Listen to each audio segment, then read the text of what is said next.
The series we've been in called Tying the Knot. Tying the Knot. Our theme is going to be this morning, Indecent Proposal. Indecent Proposal. We're going to find ourselves in 1 Corinthians chapter 13. I want to talk to you this morning about, one of the things that you can rest assured that when you talk about marriage and money, you get all kind of responses. Marriage and money. I recalled of a movie called Indecent Proposal. Some of you may be familiar with it. It was with Robert Redford, Woody Harrelson, and I think Demi Moore. And Woody Harrelson and Demi Moore were married, and they were struggling couples. And so Robert Redford sees her and he likes her, so he makes this proposal, this indecent proposal, that if she would be with him, he would give $1 million. And so her and Woody Harrelson sort of talk about it, sort of buy into it.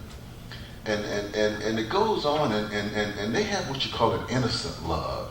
And Robert Redford sort of sees that, and he wants that. And so he now showers Demi Moore with all sorts of gifts and trips and food and pleasure, everything that a woman could possibly want, all type of treasures and yachts and everything that you could perceive that you could want. He overshowers her with these things, and these things for a time make her happy. It makes her laugh, it makes her enjoys herself, and then he's sitting down with her one day after her and Woody Harrelson has sort of split, and he looks at her. And they had seen Woody Harrelson earlier, and he says to her, he says, "You will never look at me the way you look at him." And that's when he knew that he had to let her go.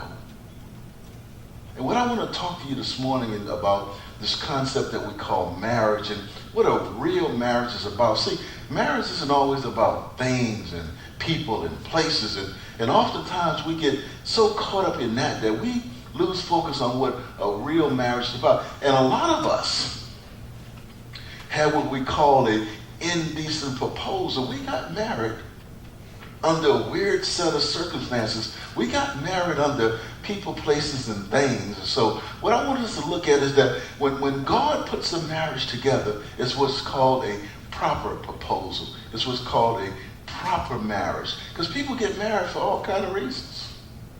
And when we've sort of looked at during this series, we sort of looked at tying the knot. We sort of looked at how can you tie this knot where it doesn't come apart, it unravels.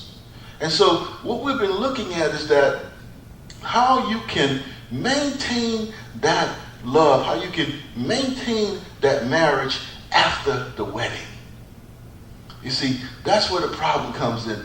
After the wedding, some people, it's like oftentimes we talk about marriage, and it says like it's a deck of cards. All you need is the hearts and the diamonds when you start out. All you need is the hearts and the diamonds. But as you get into it, you start wishing, well, maybe I need a joker or an ace, so I can trump this. But we want to teach you now that you don't need a joker, you don't need an ace. You need that diamond.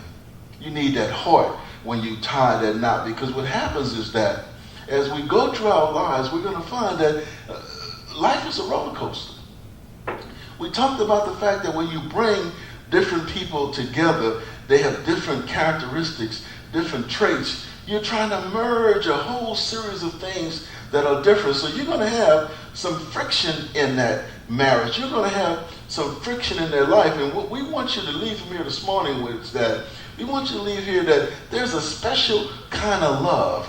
There's a special kind of love that will allow that marriage to stay intact, where that marriage will not become loveless, that marriage will continue to have love in it. And we oftentimes ask ourselves, and I'm quite sure that Brother Jones and Sister Jones will tell you this, and some of the people who have been married for a long period of time, they'll tell you, we often ask ourselves, is it possible for two people who fall in love before they're married to stay in love after they're married? You find yourself asking yourself that question. And what I want to tell you this morning is that it all depends on what you mean by love. See, we're all over the map when it comes to what we mean by love. And oftentimes people misconstrue love. Sometimes we see love as infatuation. Sometimes we see love as lust. And we misconstrue the essence of love, and it ties all kind of things up. I just want to share a few things with you that some psychiatrists got together and they want to try to figure out, how do children see love? How does innocent eyes see love? And I just want to share with you a couple of the things that came up. They asked these children, what does love mean to you? Rebecca, age 8, said, when my grandmother got arthritis, she couldn't bend over and paint her toenails anymore. So my grandfather does it for her all the time, even though his hands has arthritis too. That's love. That's love. That is love. Carl 5 says, love is when a girl puts on perfume and a boy puts on shaving cologne and they go out and smell each other.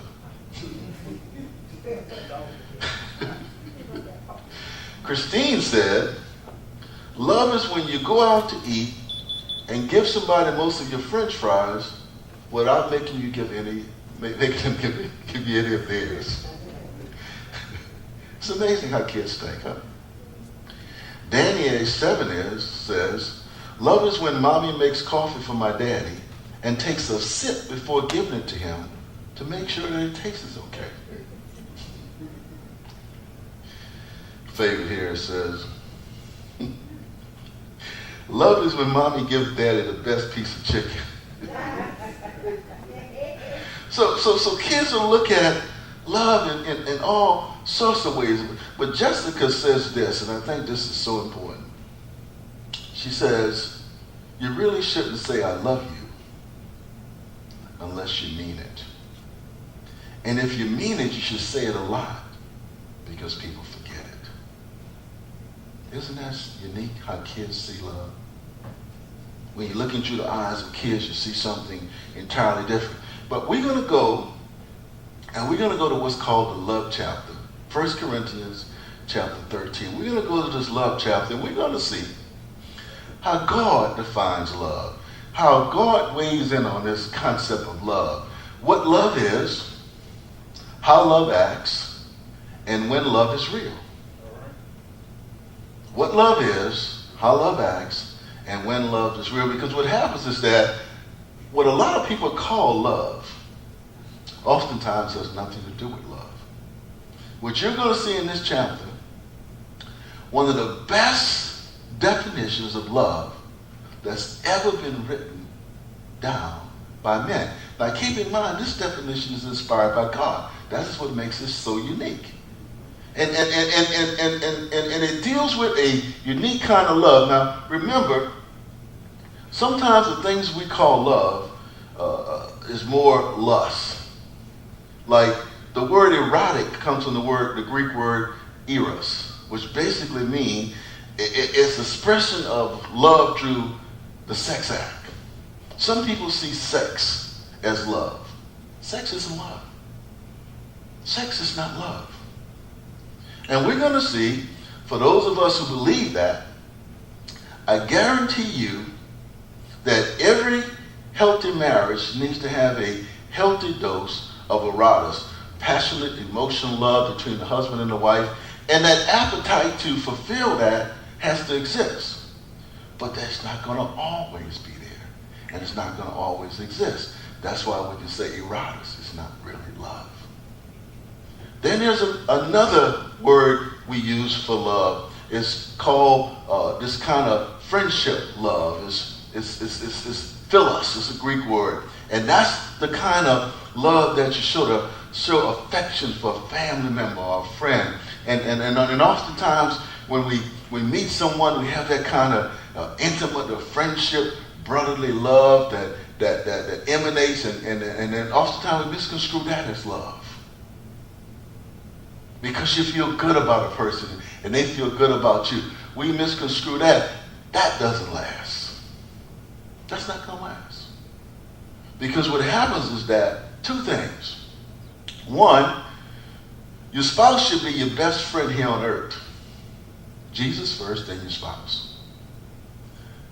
The thing that happens with most of us, we think that because a person is our best friend here on earth, that's going to hold that marriage together. No, it won't. No, it won't. Because it has a better characteristic than eros, but it's a friendly kind of love. That's not going to hold the marriage together. What God sort of tells us, and he used Paul to tell us this in Corinthians, he tells us about a unique kind of love. It's called agape love. And this is one of the few places that it's used. Philosophers, worldly men rarely use that word, agape kind of love. And that's the kind of love that always seeks to give and never get. All right now. Agape love is the kind of love that seeks to give and never gets. You see, that's the most difficult kind of love. And that's the kind of love that puts someone else's interest above your interest. That's the kind of love that says, regardless of what's going on, regardless of what's being offered, regardless of what's being sacrificed, I'm going to put my mate's interests above my own. Regardless of how much I like it, regardless of how much I'm enticed by it, regardless of how it makes me feel, I'm going to put my mate's love above all this. That's agape love. And what I want you to take away from this morning is that in order for a marriage to work, you got to have that agape love. Got to have it. And because what happens is that agape love is the real love. You remember, Jesus had agape love for you and me. You know, Jesus could have came down from that cross anytime. Yes. He could have said, look, time out, Father, I don't want to go through this. Jesus could have called 70,000 plus angels and just wiped the Romans out. He could have did that if he chose.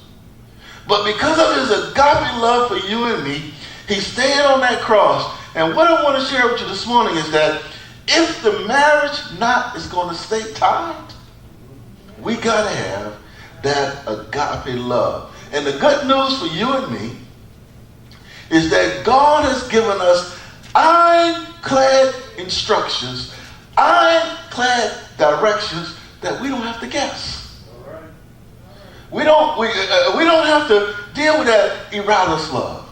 We don't have to deal with that philo love. We have to deal with the agape love. And he lays it out for you and me. And this is what he tells us in 1 Corinthians 13 and 4. He tells us that we need to have this special kind of love as we're going to stay together.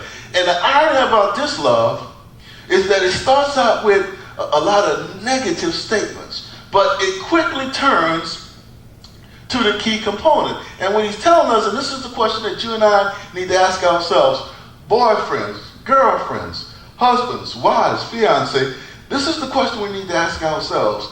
How does my love measure up to this quality? Not how much his love or her love, but how much do my love measure up to this quality? How is my love life working out for me? Now remember what I said. Now let's look at it. And we're going to look at this agape love and we're going to sort of break it down. Okay. Now go to 1 Corinthians 13 and 4. Look what he says. Love is patient. How much patience do you have with your spouse? A lot. Somebody said a lot. It sort of refers to your temperature. Are you a thermometer or are you a barometer? You see, do you set the temperature or do you regulate your temperature? God is saying that we have to be patient. He's telling us that love is temperate. Love has a long fuse, not a short fuse. Yes, yes. And even when that fuse blows up, God is telling you and me, even when that fuse blows up, he's telling us that we need to be able to put it out quickly. So he's telling us that love is patient. Now, how does your love measure up? And how is your love working out for you? See, don't concentrate on the other person. Ask yourself, am I patient? Am I tempered? Or do I just explode over the simplest things? He tells us in 1 Corinthians 13 and 14, 4, love is kind. Love is kind.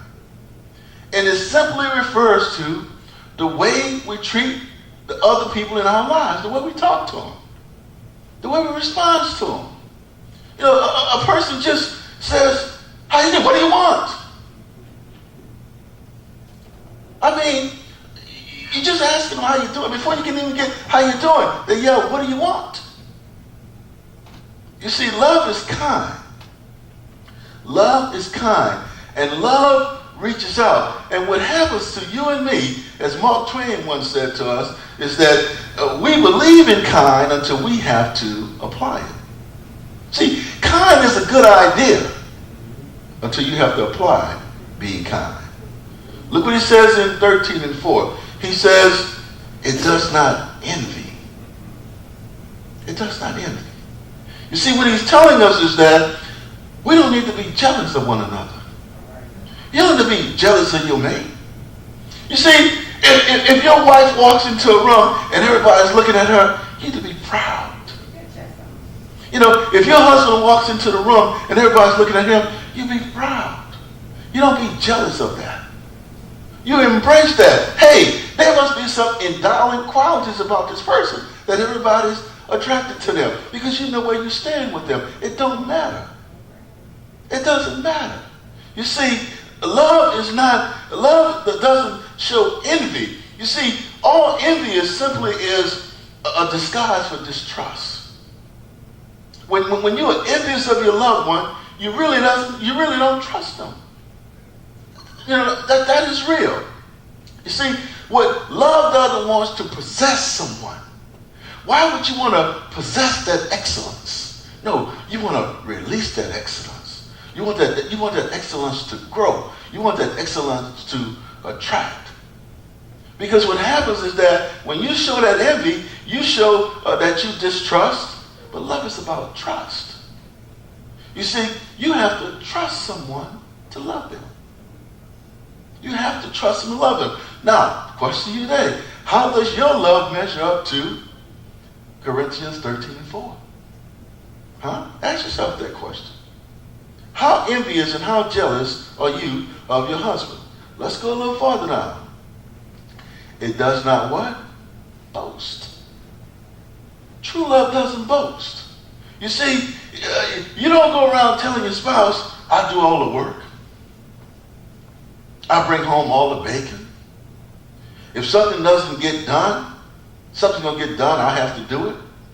You see, love doesn't boast. Love doesn't make the other person feel as though they're not worth anything.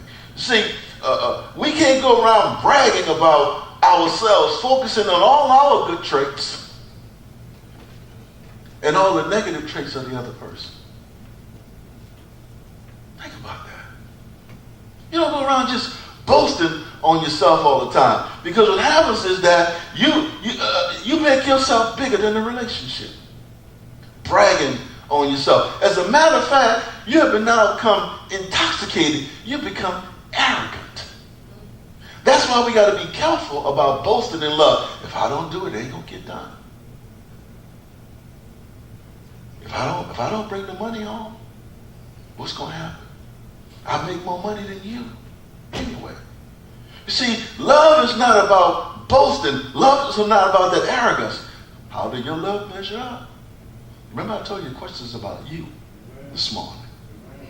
How does your love measure up to 1 Corinthians 13 and 4? 1 Corinthians 13 and 5, it does not dishonor others. Now, what do I mean by that? Love isn't rude and ill-mannered. You don't cut your spouse off when they're talking. What you're saying, what you want to say is not that important. Love is about listening, not being rude. Love is about not interrupting that other person when they're talking. You're so quick to want to say what you want to say that you don't even give that person a chance to finish saying what they're saying. Yeah. And you cut them off. Love is about honoring other people's thoughts. Love is about letting another person express themselves. Love is not about you sitting over here, he's sitting over there, she's sitting over here, he's sitting over, and you're ignoring them. That's not love. When you ignore someone, you dishonor them. You disrespect them. How do you measure up? How is your love working out for you this morning? 1 Corinthians 13:5. It is not self-seeking. You see, you can't always have things your way. In a love relationship, you can't be self-centered. You have to be Christ-centered. It can't always be about you. Christ's love that he shared for you and me was selfless. You want to say that you're in love and everything is about you? No, you're in love with yourself. Because when you made that commitment to that person, just as Christ has made to us, you're saying you're going to put that person's needs above your needs. Huh? All right. You love him? Huh? You love her? Put their needs above your needs, because that's what Christ does for you and me. You see, real love doesn't say what you're going to do for me. If you love me, you're going to do this. No, real love doesn't say that. Real love says, what can I do for you? That's what real love says. Now, how does your love measure up? I'm talking about you and me this morning. I'm not talking about the other person. You see, when we go in this agape love, the question you need to ask yourself is, how does your love measure up? Look what it tells us. 13:5. Watch this. It is not easily angered. It keeps no records of wrongs. Lord Jesus Christ. You see, love don't keep a ledger of bad deeds. Love don't keep a ledger of bad deeds. All right now. Love don't keep that list in your back pocket. And whenever something don't go the way you go, oh yeah, I remember when you did A, B, C, D, E, F, G, H, I, J, K, L, M, N, P, all the way to Z. You see, love doesn't keep a list of bad deeds. Well, you tell people who've been married a long time. Love has a sharp memory. See, love doesn't keep a record of all the wrong things you've done, and then at the appropriate time throw them all at you. That's not love. Love don't keep a record of those kind of things. There are people who will come up to you and say, you know, I did this for you. I did that for you. I did this. And it goes on and on and on. Hey, why did you do it? See, love don't do that. Love don't hold wrongs, and love don't begrudge what you've done. If you did it because you chose to do it. Remember that. If you don't want to do something, don't do it. But don't come back and throw it in my face and say, you know, I did this for you. No. You did that because you wanted to do it. You chose to do it. Love don't hold those kind of records on us. Love don't hold grudges. Love forgives and forgets. You got to put it behind you. You don't tell the person you forgive them and then keep bringing the stuff up over and over and over again. That's not forgiving. That's not forgiving. You see, we have to learn that forgiveness is an idea that's talked about but not practiced. Christ forgives. You see, once Jesus forgives you and me, he put it on the other side of the ledger and it don't even count anymore. But we just keep bringing it up. I forgave you about this. 3 months later, 5 years later, you're driving down the highway. You miss a turn. Oh, you remember when you did such and such? I told you back then. I thought you forgave me for that. Love don't do that. Love does not dwell in evil. 1 Corinthians 13:6. Love doesn't dwell in evil. Love rejoices with the truth. Love rejoices with the truth. When you really love someone, listen to what I'm telling you. When you really love someone, you're always willing to tell them the truth, even if it hurts them temporarily. When you love someone, you're always willing to tell them the truth, even if it hurts them temporarily. You know why? Because love is about trust. And when you lie or don't tell a person the truth, you rob them of their right to make a decision. And you undercut who and what they are when you do that. You see, you can't say you're about love and not be willing to tell a person the truth. You can't say you're about love and not be willing to hear the truth. See, that goes all hand in hand. Love means being able to tell a person the truth, and love means also being able to hear the truth. Because it's the truth that empowers you. When you really love someone, you're willing to tell them the truth, even though it may hurt them, because you love them. Amen?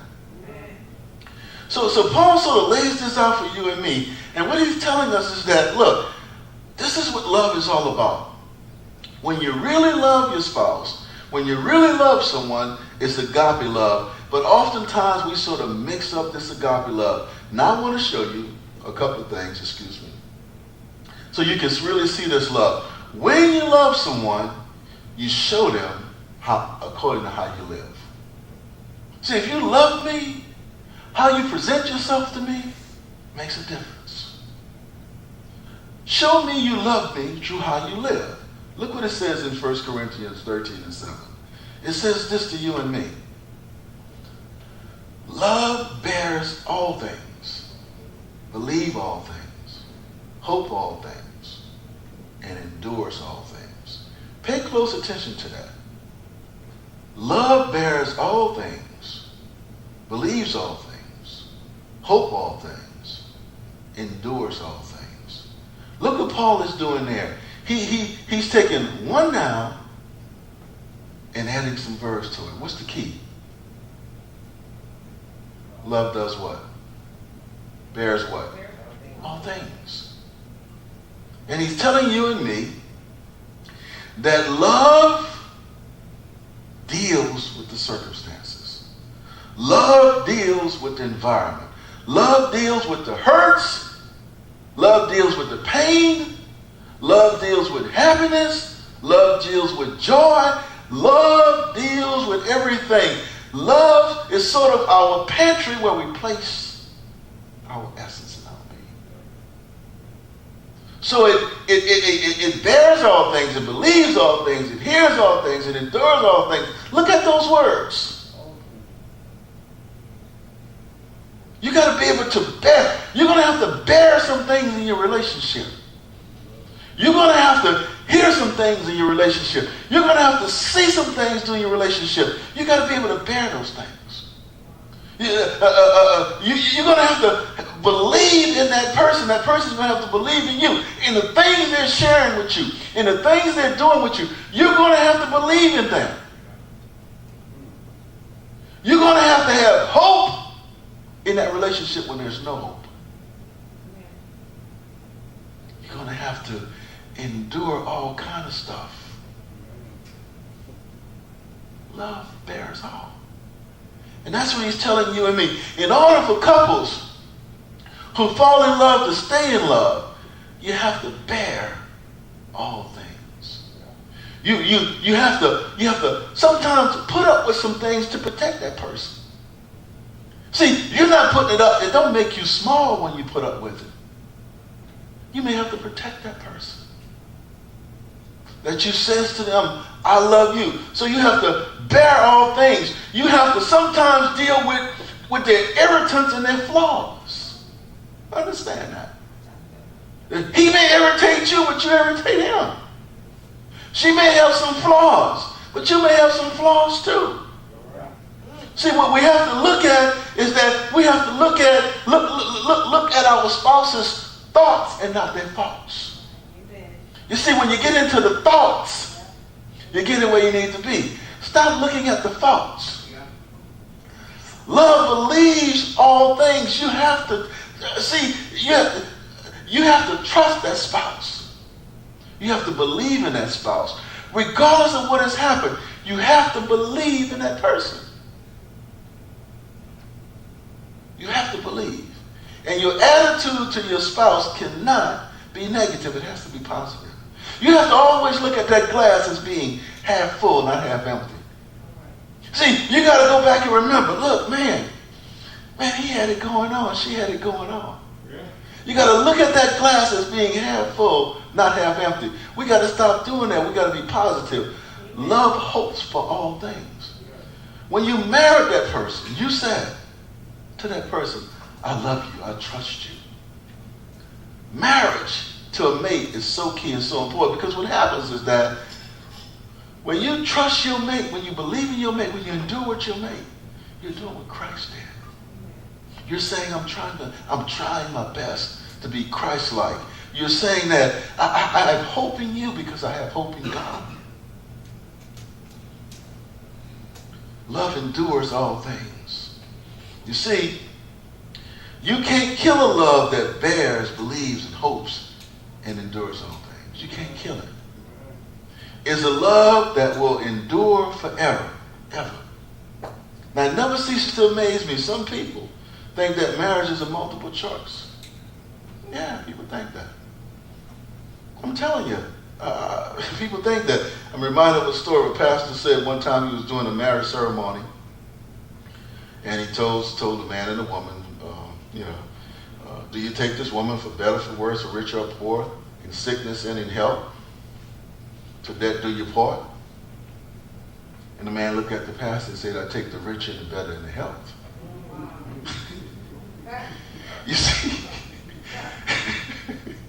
You see, marriage isn't multiple choice. You got to take it all. You got to take it all. You got to endure all things. You got to believe all things. You got to hope in all things. If you want that marriage not to work, you have to take it all. It's not a multiple choice deal. Somebody said take the whole thing. You got to take it. You see, just remember this. And this is taken from a pastor. He says this is something that he had his church commit to one another. And I just thought it was so beautiful that if husband and wives would commit this to one another, the church. Remember, when a man marries a woman, he's like Christ in the church, the bride. Remember that. He says, the pastor says, this is a covenant, an oath that he make each member take. I thought it was so beautiful. He said that they signed an oath saying, you will never knowingly suffer at my hands. I will never say anything or do anything knowingly to hurt you. I will always come in every circumstance. I will seek to help and support you. If you are down and I can lift you up, I will do that. If you need something and I have it, I'll share it with you. If you need it, I'll even give it to you. No matter what I find out about you, no matter what happens in the future, either good or bad, my commitment to you will never change. Isn't there something beautiful about that? Just imagine if every husband and wife made that kind of commitment to themselves. You see, I guarantee you this. If all husband and wives made that type of commitment to themselves, Satan and the whole gates of hell couldn't undo a marriage. Marriage is about showing each other what love really is. Now look how Paul sort of does this to us. I mean, God just touches him with this. In a marriage, you need to say to yourself, I will show you how much our love can last. Watch what Paul tells us. When we follow God's protocol, watch what he says. When we follow God's protocol, Paul tells us in 1 Corinthians 13 and 8, love never fails.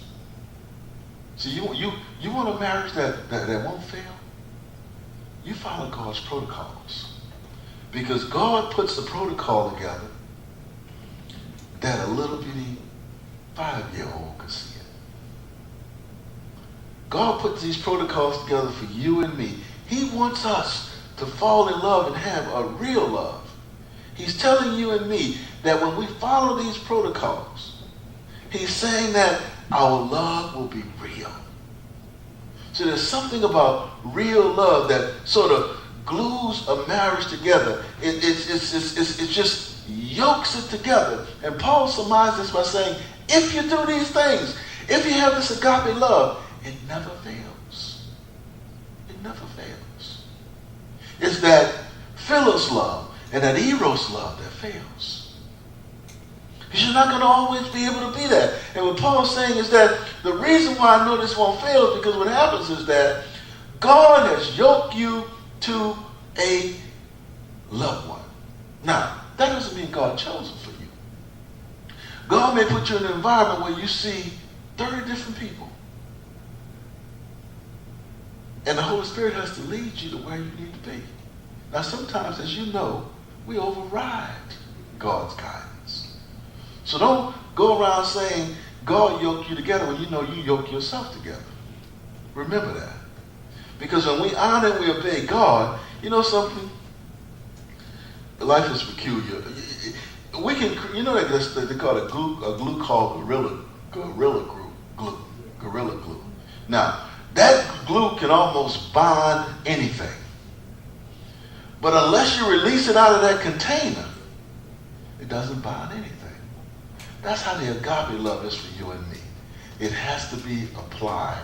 It has to be a part of our essence. And that's the challenge that this series has tried to do. It has tried to let us see that when God brings these strands of rope together, we tie a knot, two people come together, and we can live together forever in love and harmony.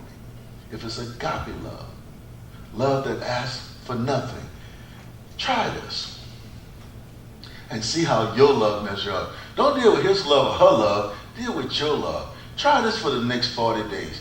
Try this. Try asking yourself, what would I want my mate to do for me? And ask yourself, are you willing to do that for your mate? What would I want my mate to do for me? And ask yourself if you're willing to do that for your mate. And I guarantee you, if you're willing to do for your mate what you want your mate to do for you, and you do it for about 40 days, it's going to change you. See, the big question that we keep asking ourselves, and people have always asked themselves this question, we come into a close. Is it possible for two people who fall in love before they get married to stay in love after they get married? And God tells you and me that when a nobody, you and me, meets a somebody, they become one body. And you can only become that one body through agape love. And that's the way God planned it for you and me. And he tells us that if we allow his protocols to work in our marriage, if we allow his protocols to work in our marriage, all things are possible. If we allow his protocols to work in our marriage, he says to you and me, all things are possible. So stop asking the question. If a couple who falls in love and get married, can they stay in love? Yes, you can. If it's agape love. And that's the love that counts. Because that's the love that Jesus gives. And that's the unconditional love. You see, agape love is unconditional. Every other love is conditional. So a marriage can last. All things are possible. We just have to follow God's protocols. Do you receive that message? That's all, sir.